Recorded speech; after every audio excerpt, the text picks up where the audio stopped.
Capítulo 8. No podrás escapar de tu destino. Liana se encontraba en el bosque, sintiendo la frescura del aire matutino en su rostro y escuchando el crujido de las hojas bajo sus pies. A su lado, Lunar, la pequeña bestia negra de ojos amarillos, la seguía con pasos ligeros.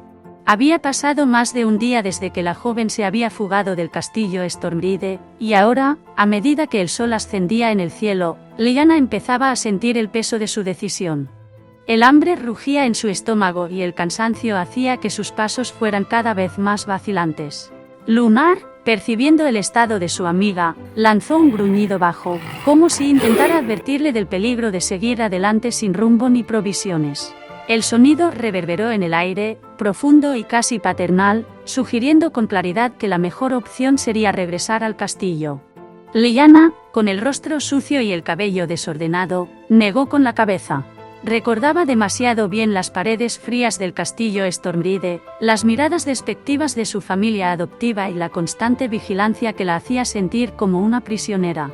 No podía regresar. No después de haber sentido, aunque solo fuera por un breve momento, la libertad. No volveré, Lunar. Prefiero morir aquí antes que regresar a ese lugar, exclamó con determinación, aunque su voz revelaba un deje de desesperación.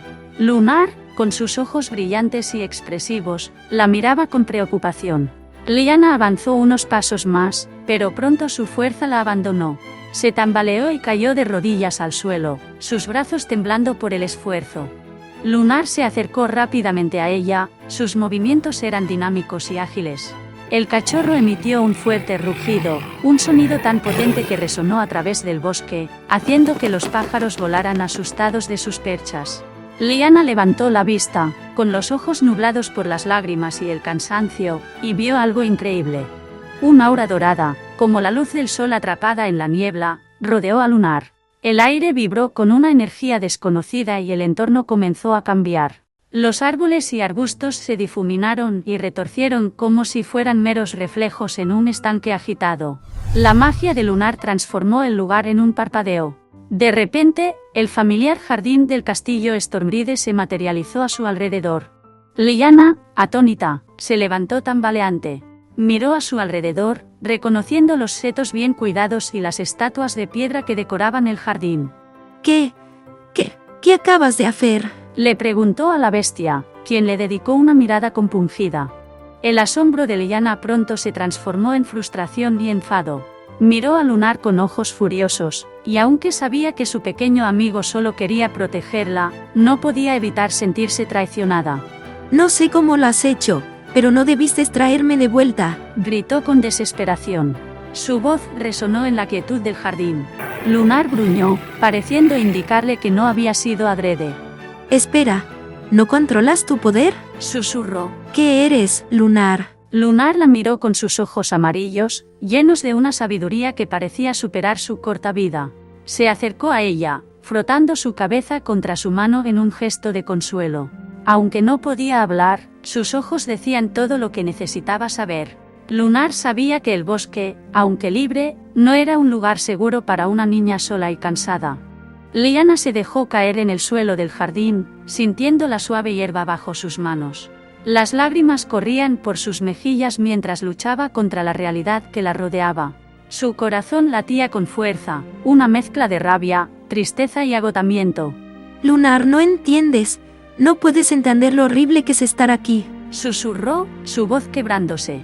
Pero el cachorro se quedó a su lado, ofreciéndole su compañía silenciosa.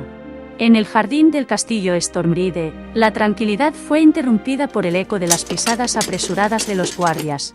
Oh no, Lunar, los guardias los habrán oído. Ellos lo pueden ver. Tienes que irte, le dijo al cachorro, mientras lo apartaba con suavidad. Lunar negó con firmeza, manteniéndose al lado de la pelirroja para protegerla de cualquier amenaza. Sin embargo, una aura amarilla lo rodeó repentinamente. El animal gruñó descontento mientras intentaba controlar su poder, pero pronto la magia luminosa lo engulló, haciéndolo desaparecer del lugar sin dejar rastro. Una lágrima silente descendió por la mejilla de Liana, mientras sus labios susurraban: adiós, mi único y mejor amigo. Pronto, los hombres llegaron a la posición de Liana con rapidez. Sus rostros estaban marcados por la irritación y la preocupación, y no mostraron ninguna delicadeza al levantar a la niña del suelo. La atraparon con brusquedad, sus manos firmes alrededor de sus brazos mientras la regañaban por haberse escapado. Los reproches eran duros y severos, una mezcla de enfado y frustración por la dificultad que les había causado. ¿Qué demonios estabas pensando, niña? ¿Cómo te atreves a desobedecer? Tu castigo será duro y disciplinario. Espetó uno de los guardias mientras la arrastraban de vuelta hacia el interior del castillo. Esta niña necesita aprender por las malas lo que le sucederá si se le ocurre escaparse nuevamente, aseguró otro, sus ojos severos e indispuestos a mostrar benevolencia. Lyanna, abatida y agotada, no tenía fuerzas para replicar. Las lágrimas seguían corriendo por sus mejillas mientras se dejaba llevar, sus pensamientos aún centrados en Lunar y la breve libertad que había sentido. La esperanza de encontrar algún tipo de consuelo en su nueva amistad con el cachorro se desvanecía con cada paso que daba hacia las frías paredes del castillo. Mientras tanto, a cientos de kilómetros de distancia, en uno de los puertos transitados del oeste, Garad Torne, el antiguo maestro de Lyanna, pasaba desapercibido entre la multitud, haciendo trabajos de tripulante. Su atuendo de marinero lo ocultaba de las miradas curiosas y de los posibles delatores. Garad había decidido desertar, dejar los horrores de la guerra, huyendo para iniciar una nueva vida. Gracias a sus anteriores trabajos ilícitos, la mayoría realizados para el señor Stormbride, se había aprovechado de eso y ahora había conseguido la ayuda necesaria para marchar hacia tierras lejanas. Sabía bien que el castigo por su deserción sería la ejecución si lo atrapaban, así que su única esperanza era esperar a que el barco del capitán Galdor de Valmont lo llevase al sur, lejos de los cardinales. El puerto era un hervidero de actividad, con marineros, mercaderes y viajeros moviéndose de un lado a otro. Garad, manteniéndose ocupado fingiendo labores de marinero, observaba el entorno, asegurándose que ningún imprevisto sucediera. Su corazón latía con fuerza, la adrenalina recorriendo su cuerpo mientras cada segundo se sentía como una eternidad. De repente, una figura encapuchada se deslizó entre la multitud, despidiéndose con un gesto de algunos compañeros. Garad reconoció inmediatamente al hombre bajo la túnica. Era Cassian, el bohemio, el hermano de la reina del oeste. Cassian, conocido por su carácter hedonista y su desprecio por las obligaciones, parecía estar también huyendo, aunque sus motivos probablemente eran distintos. Garad, envuelto entre el ajetreo del puerto, observaba atentamente al bohemio. La multitud en el muelle era una maraña de cuerpos en movimiento, y ambos hombres se escurrían entre ellos como sombras en la noche. Finalmente, Garad, empujando un barril por la plataforma del barco en donde iba a viajar, subió a la cubierta y dejó la carga en la zona asignada para el objeto. Por el rabillo del ojo, vio como Cassian hablaba con el capitán, Galdor de Valmont, mostrándole unas monedas de estalita. Galdor asintió discretamente con su cabeza y le indicó a unos marineros que acompañaran al bohemio hacia la bodega. Garad se deslizó con curiosidad entre el ajetreo del barco, guiado por la necesidad de asegurarse de que su plan no había sufrido variaciones, siguiendo silenciosamente al bohemio hacia la bodega. El olor a sal y madera vieja llenaba el aire, y el silencio en la bodega contrastaba con el bullicio del puerto. Los marineros que habían acompañado a Cassian se retiraron una vez que el bohemio llegó al lugar. Mientras se acomodaba, escuchó unos pasos que descendían por las escaleras. Se tensó, preparado para cualquier eventualidad. Pero al aparecer un marinero, se relajó ligeramente. Sin embargo, su inquietud regresó cuando observó detenidamente el rostro del hombre. Parecía distinto, alejado de la apariencia que solían tener los marineros. Su instinto adquirido en años rodeado de aristócratas y burócratas llenos de falsedades y de intenciones ocultas en un velo de intereses, le anunció que aquel hombre era más que un simple marinero. Pensando que estaba en peligro y que el desconocido, probablemente un mercenario, lo había estado esperando para atraparlo, comenzó a ofrecerle dinero con la esperanza de que no frustrara su posición clandestina en el barco. Por favor, toma este dinero, dijo Cassian en un susurro urgente, sacando un conjunto de monedas de oro y estalita de su bolsillo. No sé quién eres, pero puedo ver que tú sí que sabes quién soy. Sea lo que sea que te paguen 2 clientes por capturarme, yo lo doblaré. Garad, manteniendo la calma, levantó una mano en señal de paz. No me importa una mierda lo que hagas aquí y tampoco tengo interés en apresarte. Dijo en voz baja. Parece que ambos estamos en una situación similar. Yo también tengo mis motivos para alejarme de los cardinales. Cassian, sorprendido por la declaración, dejó caer lentamente las monedas, sus hombros relajándose un poco. Garat se acercó a un barril cercano y se sentó, apoyando su cuerpo contra él. Sé quién eres. Eres el príncipe del oeste. ¿Puedo preguntar qué hace su alteza en un barco como este? Cuestionó el caballero después de largos minutos en tenso silencio. Cassian estaba agotado y, dada su situación, no veía motivos para no revelar al caballero desertor su principal motivo para desear huir. Con un suspiro, apoyó su cabeza en un barril cercano y comenzó a hablar, la desesperación palpable en su voz. Soy un cobarde, un imbécil en toda regla. Huí porque mi sobrino, el príncipe heredero, se marchó hacia la batalla de la arena dorada sin que yo me diera cuenta. Confesó Cassian, su voz temblando ligeramente. Se fue a medianoche, decidido a luchar. No entiendo qué pudo salir mal. Lo dejé con una ramera, pensando que eso era suficiente para mantenerlo distraído, pero se escabulló cuando menos me lo esperaba. Él murió en la confrontación en la playa. Es mi culpa. Garat escuchó en silencio, sus propios pensamientos enredados con las palabras de Cassian. La noticia de la muerte del príncipe heredero era un golpe devastador, y entendía la desesperación de Cassian. Sentado en la penumbra de la bodega, compartieron un momento de silencio, ambos hombres conscientes del costo de la guerra y las decisiones difíciles que habían tomado. Parece que tu sobrino murió por una causa noble, su alma será llevada por Omnilum y descansará en el mundo de nuestro Señor hasta el fin de los días. O eso es lo que se suele decir en los momentos de duelo. Dijo Garat finalmente, sus palabras cargadas de una amargura muy personal.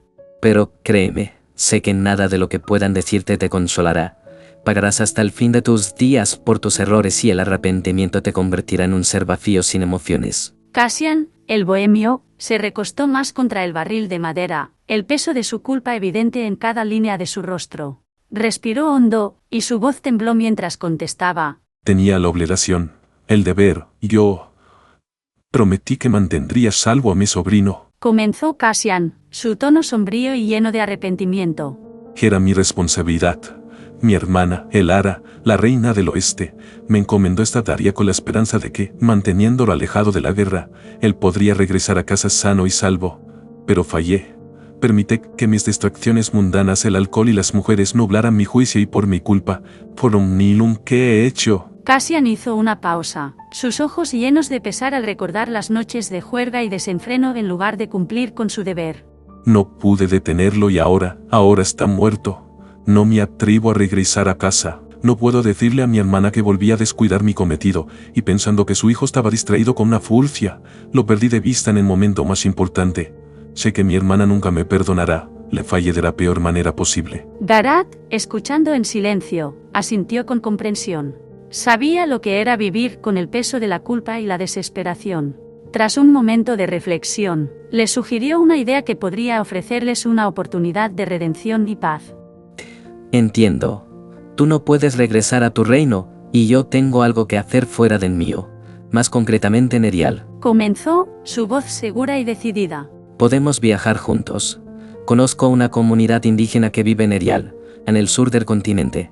He tenido cierta relación con ellos en el pasado, realizando encargos que la corona me obligó a cumplir cuando era escudero de un caballero respetado. Son gente pacífica que se mantiene alejados de cualquier confrontación de los cardinales y de la misma Erial. A pesar de su aspecto tosco, son afables y creen en una civilización extinta y en todo lo místico. Podrías encontrar refugio allí. Cassian, intrigado, levantó la mirada. ¿Por qué me ofreces viajar contigo? Soy el enemigo del este, y sinceramente, no me conoces de nada. Garat sonrió, una sonrisa pesada que no le llegó a los ojos. Llevo años viajando solo. Sé que este mundo de mierda es peligroso, y también sé que, por tu forma de vestir, y lo que he oído del príncipe bohemio del oeste, no sobrevivirás tú solo a los peligros que nos aguardan. Cassian tragó saliva. Por necesidad, había tenido que dejar su escolta personal atrás. La decisión de desertar le había dejado en una posición vulnerable y sus hombres solo pudieron escoltarlo hasta el barco en el que estaba ahora, barco que le dijeron que lo llevaría lejos de su hogar. ¿Cómo puedo confiar en ti? ¿Cómo sé que tus intenciones no son llevarme nuevamente con mi hermana? El caballero suspiró y levantó su rodilla derecha, apoyando así su codo sobre su extremidad. Creo que no tienes más remedio, Cassian. Sean cuales sean mis intenciones, tu posición desventajosa me permite poder hacer lo que quiera contigo. El bohemio tragó saliva e inconscientemente viajó hacia su cinturón, agarrando con rapidez la empuñadura de su daga. Garat negó con la cabeza y continuó: No pido que confíes en mí, ni yo mismo lo haría. Solo digo que nuestros caminos se han cruzado por algo. No soy un súbdito de Omnilum y no creo en los designios de nuestro supuesto señor o deidad. Pero sé que la unión hace la fuerza, y al igual que yo podré serte de ayuda, sé que tú podrás ayudarme en el futuro. El bohemio meditó las palabras del caballero. Cassian sabía que estaba en un callejón sin salida, a merced de la voluntad de Garat. Sin ver motivos para resistirse más, se relajó en su postura y preguntó: ¿Y puedo saber el nombre de mi nuevo compañero? Garat asintió e informó: Garat Thorn, caballero del ejército del este, dirigiéndose hacia Erial. Cassian sonrió ligeramente y pronto cuestionó: ¿Y crees que nos aceptarán? Sé que los serialenses no nos ven con buenos ojos y más después de lo déspotas que hemos sido con ellos. Garat asintió con seguridad. Si fuéramos a la Kinurbog, te diría que lo más probable es que nos matarían en el acto, pero el desierto de Erinami es diferente a las ciudades del norte de Erial. Son una comunidad que valora la paz y el conocimiento, aceptan a aquellos que buscan un nuevo comienzo y están dispuestos a aprender de sus tradiciones. Sé hablar su idioma, el Dinami, y conozco en qué aldea podíamos instalarnos antes de dirigirnos a Sunon. Conozco muy poco del mapa de Erial y sus costumbres. Confesó Cassian, su mente precoz intentando recuperar sus conocimientos sobre el continente baldío. Sunon es la capital del desierto de Dinami. Está construida sobre ruinas antiguas de la civilización extinta de Aelorian. Muchos mercaderes de todo el mundo viajan allí para obtener piezas exóticas y venderlas en los cardinales. Seguro que algo de eso te sonará. El bohemio asintió con su cabeza, su mente girando con la posibilidad de un nuevo comienzo. Recuerdo haber leído algo de eso. Admitió. ¿Qué encontraremos en la capital? Sunon es una ciudad bien protegida y defendida. Los Dinami son guerreros diestros acostumbrados a sus climas desérticos. Ellos son muy buenos defendiendo lo que es suyo. Mi situación requiere que vaya a la capital, y te llevaré conmigo, para que puedas conseguir aliados potenciales como la Fentikó. Añadió Garat, causando que Cassian frunciera el ceño, desconociendo la identidad de la persona mencionada. Notando la confusión del bohemio, el caballero decidió informar: El Afendikó es un viejo amigo. Es el líder de los Dinamis, la guía espiritual de su pueblo y una figura muy importante. Sé que el Afendikó podrá ayudarte a encajar en Erial y encontrar las motivaciones para continuar con tu vida. Cassian, tras un largo silencio, asintió lánguidamente. Sospechaba que Garat no le había revelado sus verdaderas intenciones, pero dada su situación desventajosa y al no tener mejor opción, decidió no arriesgarse y exponer sus dudas. De acuerdo. Dijo finalmente. Viajaremos juntos a Erial, buscaré la redención de alguna manera, aunque sea en un lugar desconocido. No pueda seguir viviendo como lo he estado haciendo. Si surge la oportunidad, ayudaré a los Dinamis con todo lo que posea. Mientras el barco seguía su curso, ambos hombres comenzaron a planear su viaje a Erial. Compartieron historias sobre sus experiencias pasadas, sus errores y sus esperanzas para el futuro. La bodega del barco se convirtió en un refugio temporal donde pudieron encontrar un poco de consuelo en medio de la tormenta de sus vidas. La travesía sería larga y llena de incertidumbres, pero por primera vez en mucho tiempo, tanto Cassian como Garat sintieron que tenían un propósito. A medida que la noche avanzaba y el barco se alejaba cada vez más del puerto, los dos desertores miraron hacia el futuro con una mezcla de temor y esperanza, sabiendo que su destino estaba ahora entrelazado y que juntos encontrarían un camino hacia la redención en las tierras místicas de Erial. 3 días después de la huida de Cassian, el bohemio, y Garat hacia el sur, la capital del oeste estaba envuelta en una atmósfera de luto y desesperación.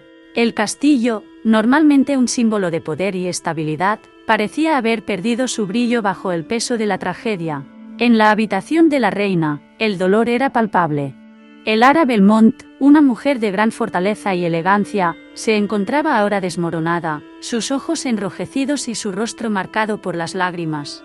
Sentada en su lujosa cama, rodeada por cortinas de terciopelo y decoraciones doradas, lloraba desconsoladamente por la pérdida de su hijo, el príncipe heredero. Cada sollozo resonaba con un eco de dolor profundo que parecía penetrar las paredes mismas del castillo. A su lado, ofreciendo consuelo en la medida de lo posible, estaba el comandante Alaric Grayton, un hombre imponente de cabellos dorados y ojos penetrantes que siempre había sido leal al reino. Había regresado a la capital para traer personalmente las tristes noticias de la defunción del príncipe heredero. Su armadura, marcada por las cicatrices de innumerables batallas, brillaba tenuemente a la luz de las velas, pero no podía ocultar la gravedad de la noticia que había traído consigo. Entre lágrimas, la reina abrazó a Alaric con afecto, buscando un consuelo que parecía inalcanzable. El comandante respondió con el mismo gesto, sus brazos fuertes alrededor de ella, tratando de ofrecerle un mínimo de alivio en medio de su dolor. Mi niño, nuestro niño, Sollozó Elara. mi querido Cedric, ¿cómo pudo pasar esto a Alaric? El comandante, con una voz temblorosa y compasiva, trató de explicar lo inexplicable. No lo sabía, Elara. Juro que no sabía que él estaba allí. Cuando pude darme cuenta, ya era demasiado tarde. Cedric hizo lo que creía correcto. Fue valiente, muy valiente. Pero las circunstancias... La batalla fue feroz y... no pude llegar a tiempo. La reina se apartó ligeramente, sus ojos brillando con una mezcla de tristeza y furia. ¿Y mi hermano? ¿Qué ha sido de Cassian? Alaric bajó la mirada, consciente de que la siguiente revelación solo añadiría más peso a su ya abrumada reina. Cassian desertó la mañana después de la batalla. Nadie sabe dónde ha ido. Elara cerró los ojos con fuerza, su dolor transformándose en odio. Él huyó. Dijo con voz temblorosa, sus palabras tiñéndose de un odio visceral. Por supuesto que huiría. Así es Cassian, siempre abandonando sus responsabilidades. ¿Cómo pude ser tan estúpida de confiar en él para proteger a mi hijo? Lo único que le pedí es que lo mantuviera lejos de la batalla, pero fue incapaz de hacerlo. Y ahora todo es su culpa. Nos ha fallado como el traidor que es. El comandante asintió, reconociendo la verdad en las palabras de la reina. Lo entiendo, Elara. Pero, ¿qué deseas hacer al respecto? La reina se apartó del abrazo de Alaric, su rostro ahora una máscara de determinación y rabia contenida. Voy a encontrarlo. Declaró, su voz firme a pesar del dolor. Voy a hacer que pague por su traición y su cobardía. Cassian será juzgado, y empalado por sus acciones contra la corona. No descansaré hasta que mi hermano sea llevado a la justicia de Umnilum. Alaric, siempre leal, inclinó la cabeza en señal de respeto y obediencia. Haré lo que sea necesario para ayudarte en la búsqueda de tu hermano. Cassian no podrá escapar de su destino. Mientras la reina Elara se recomponía, su decisión clara y su mente enfocada en la venganza, el castillo entero pareció reflejar su nueva resolución. Al pasar las horas, la noticia de la búsqueda de Cassian se propagó rápidamente, y las fuerzas del reino comenzaron a movilizarse para encontrar al bohemio.